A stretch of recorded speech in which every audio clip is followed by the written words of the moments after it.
Hi, and welcome to this video. My name is Lucas Ridley with Digital Creator School. And in this video, I wanted to talk about what it's like your first day working at a studio. So this question comes from Martin. I have a course called Break into the Animation Industry, where I talk about for 6 hours through interviews and my own experience, what it's like to break into the animation industry and what you need to get there. So this question is from that class, one of those students, Martin, and his question says, "Hi Lucas, could you please tell us an experience in daily life of a new 3D artist in studio? What they are going to do for the first few months, etc. Are the supervisor going to expect us to know everything about Maya or up to a certain level of skills? For example, a new 3D artist just accepted into a studio, which she will take a junior role as an animator, rigger, blah, blah, blah. I am currently switching my careers to a 3D artist. My current job is not related to anything with computer. And sometimes while I am learning Maya, I have this doubt about this new course in my life. Thank you for understanding my explanation and questions."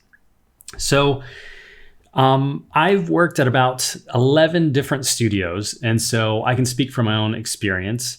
And each one is slightly different. And I would say it's usually going to be based on the size of the studio, the resources they have, the type of project you're going to be on, and that will dictate the expectations, of course, as well as the role that you're hired for.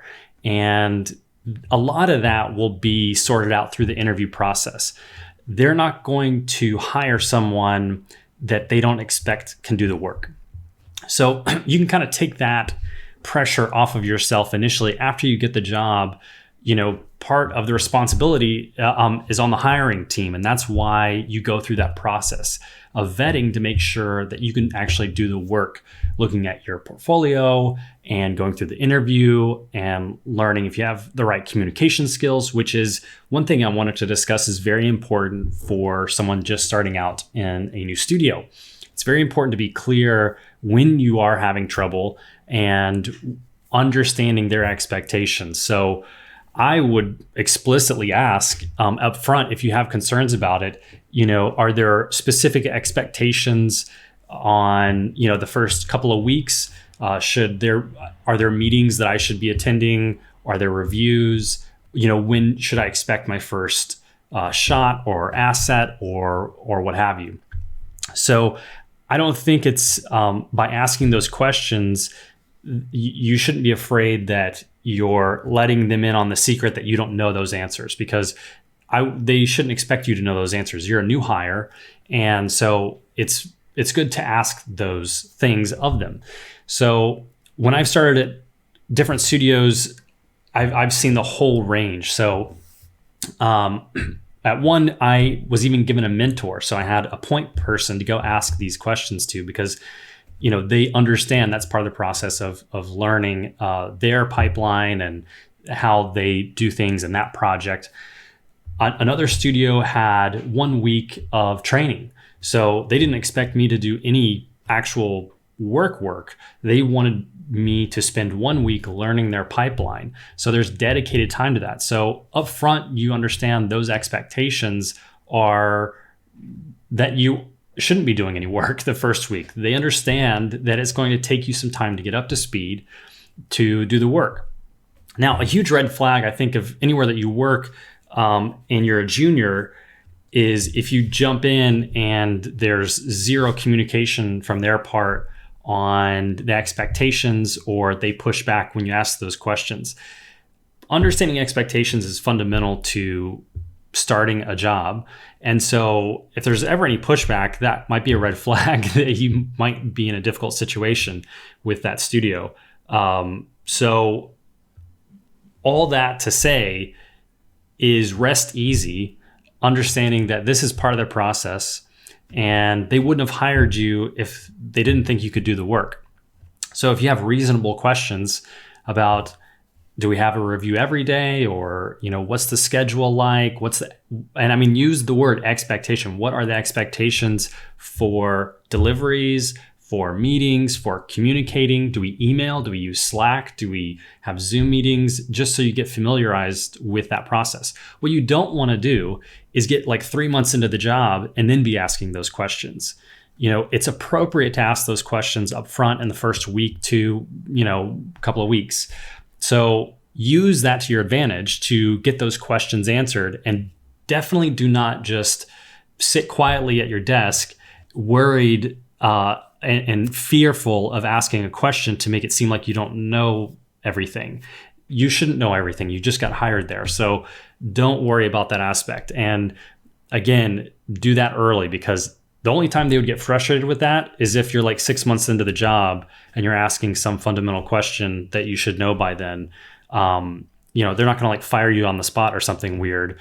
I wouldn't expect, but the expectation is you should be asking those questions, in the first week or two. And a lot of these studios, the bigger ones are the ones that have the more resources and have a better structure of pipeline of hiring, rehiring, training. So, if you work at a bigger studio, you're not the first time they've hired someone. So they know what they're doing, and they know how to train the people to get them into the project quickly. So trust that process, but also, ask questions along the way. Smaller studios, it might be expected that you jump into the deep end because everyone wears multiple hats at smaller studios. And so they might not have as formal of a process of training or, getting up to speed, a week or two blocked out for that. You might have to jump in the deep end at a smaller studio and kind of just learn as you go, ask questions of people around you. I always find it good to find a couple of people that sit near me, because just out of the proximity, they're going to be very valuable resource for you. So, if you're not in a studio and you're working remotely, hopefully they've assigned you a coworker that you can Slack, that you feel comfortable that you're not bugging them a lot. There should be someone designated or you feel comfortable with asking. And the kind of hierarchy of how that works is, I wouldn't always immediately go to your lead or your supervisor.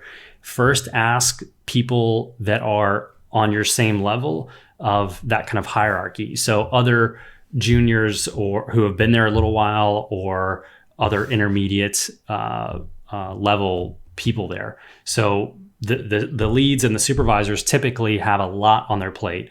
They're in meetings all day, kind of a thing. So you don't want to be bugging them with like, hey, how do I log into my email or something? So use the people around you who are kind of in the same processes that you are to lean on them, because they've been where you are. So hopefully they are very helpful. And that's what I've always done when I've gone to studios is, kind of find a couple of people around me that have been there for a little bit, who are kind of doing the same type of work that I'm doing. They're not leads or supervisors, and they tend to be very understanding and helpful in that way. So that's kind of the expectation that I have when I go into a new job. There should be a little bit of period of learning, and that should be expected on my part and the employer's part. So hopefully that helps answer this question a little bit, Martin. I wanted to make this short video for him because this is a bit of a longer answer for a question like that, because I can understand the fears that people have. It kind of goes back to the imposter syndrome. When you're starting out, that you feel like you shouldn't be there maybe, or you don't have enough experience yet. That's natural, and that's going to continue to probably happen a little bit to some degree as you progress. So just know that's a natural part of the process, and everyone's been through that. And so when you start at a new place, just take comfort in the fact that you're not alone. And as long as you're asking reasonable questions in a polite manner to the appropriate people, and you have understood the expectations of yourself from what the employer is expecting, you should have no problem kind of jumping in line and starting to do your work as part of this kind of big machine of a studio and how that operates. So this, again, was a question asked in the Break into the Animation Industry course I have. I have a lot of other courses you can check out Anyone who becomes a member at Digital Creator School has access to all of these courses that I teach. So check that out and become a member if you're interested in that. I will see you next time. Thanks for watching.